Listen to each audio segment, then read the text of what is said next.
And joining us now with more on Israel's withdrawal from the Netzarim corridor and phase one of the ceasefire deal is Colonel in the Reserve's Miri Eisin, Senior Fellow at the International Institute for Counter-Terrorism. Thank you so much for joining us today.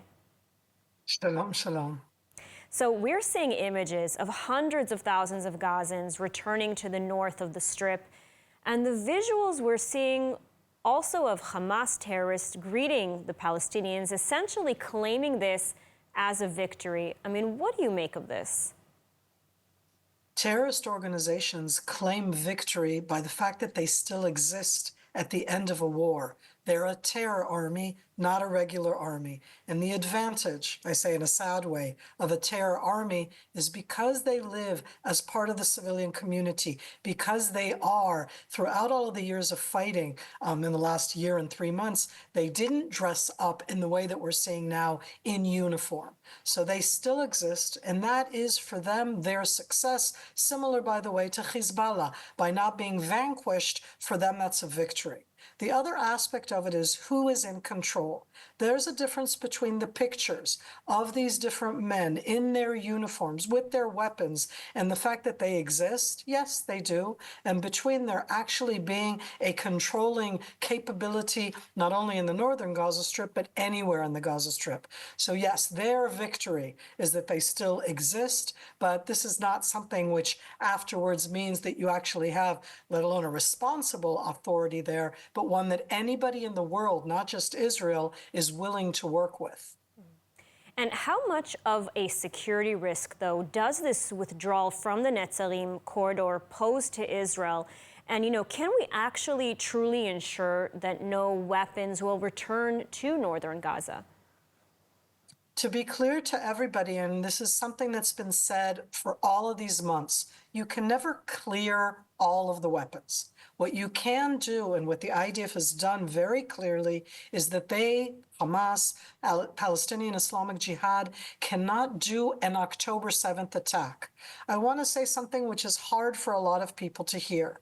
Assuming that Hamas had 15,000 rockets, I'm just talking about the rockets, and they fired at Israel over 12,000. That means they still have a few thousand. That means that they could, on paper, fire a single rocket at Israel every single day for years. That does not destroy Israel. That does not threaten our existence. It most definitely makes a security challenge of what you do. Do you every time try to take it out? So the images are part of the terror capability to try to control the video. What they want to control is how we feel. And that scares us, looking at them in those uniforms, seeing that they still have what are light weapons. They don't have the heavy duty weapons they had before. They don't have the numbers they had before of weaponry. All of what we've done over the last year and 3 months is destroy that capability of a terror army to do the coordinated, multi-pronged type attack that they did on October 7th. Neither Hamas nor Hezbollah can do such an attack, but the images are ones that are supposed to terrorize us.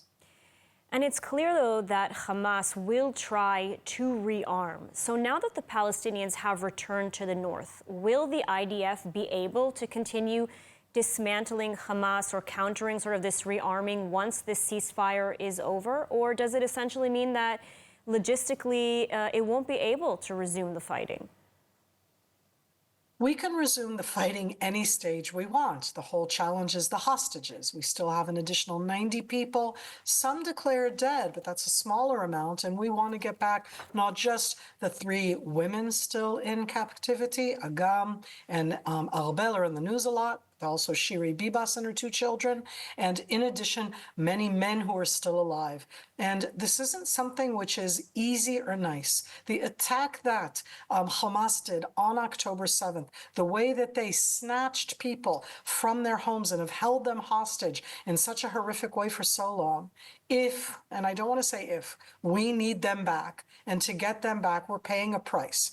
I don't think the price is that we don't ever have to fight again. It means that right now, if we want to get back the hostages, we have to be in a ceasefire mode. Otherwise, we won't get them. And it's hard. It's hard to look at the pictures. For a moment, that does not show that Hamas has won. Yes, they exist. Yay for them. And excuse my sarcasm. Look at the price. that the people within the Gaza Strip have paid. It's a price which is inconceivable. Look at the price that we have paid, the hostages, the families, what it's done. And these are all things that Hamas started on October 7th. They're not going back there. We're not going back there. We will do what needs to be done, again, within the limits that we need to get the hostages home. Absolutely. Colonel Miri Eisin, thank you so much for your analysis today. Thank you so much.